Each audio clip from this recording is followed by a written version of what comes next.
Amy Baskin, and I'm going to be reading 1 Kings 10. When the Queen of Sheba heard of the fame of Solomon, fame due to the name of the Lord, she came to test him with hard questions. She came to Jerusalem with a very great retinue, with camels bearing spices and very much gold and precious stones. And when she came to Solomon, she told him all that was on her mind. Solomon answered all of her questions. There was nothing hidden from the king that he could not explain to her. When the Queen of Sheba had observed all the wisdom of Solomon, the house that he had built, the food of his table, and the seating of his officials, and the attendance of his servants, their clothing, his valets, and his burnt offerings that he offered at the house of the Lord, there was no more spirit in her.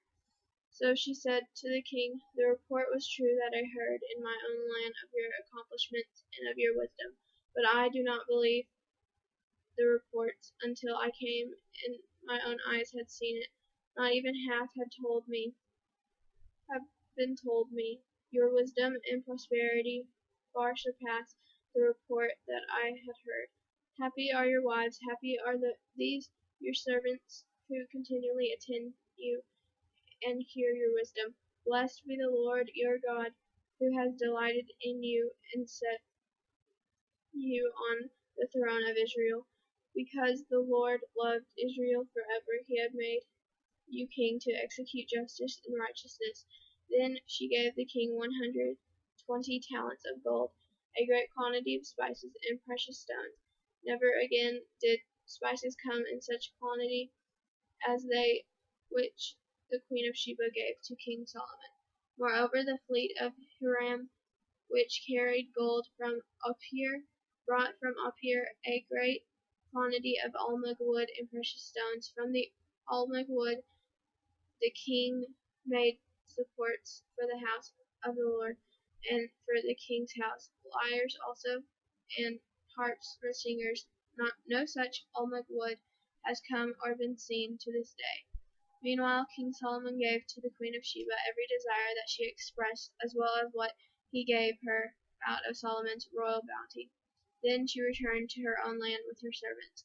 The weight of gold that carried to Solomon in 1 year was 666 talents of gold, besides that which came from the traders and from the businesses of the merchants, and from all the kings of Arabia and the governors of the land. King Solomon made 200 large shields of beaten gold. 600 shekels of gold went into each large shield. He made 300 shields of beaten gold. 3 minas of gold went into each shield, and the king put them in the house of the forest of Lebanon.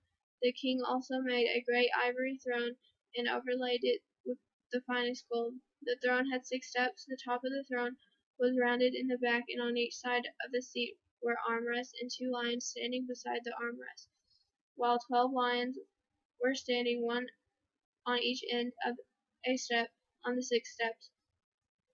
Nothing like it was ever made in any kingdom.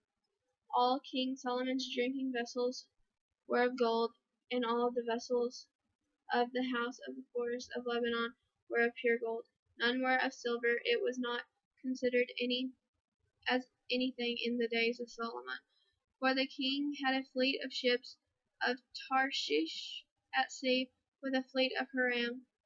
Once every 3 years the fleet of ships of Tarshish used to come, bringing gold, silver, ivory, apes, and peacocks. Thus King Solomon excelled all the kings of the earth in riches and in wisdom. The whole earth sought the presence of Solomon to hear his wisdom, which God had put into his mind.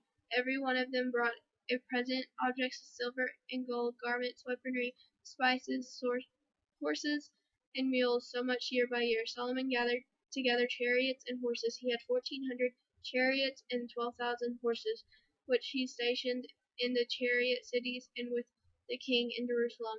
The king made silver as common in Jerusalem as stones, and he made cedars as numerous as the sycamores of the Shephelah. Solomon's import of horses was from Egypt and Cush, and the king's traders received them from Kue at a price. A chariot could be imported from Egypt for 600 shekels of silver, and a horse for 150. So, through the king's traders, they were exported to all the kings of the Hittites and the kings of Aram.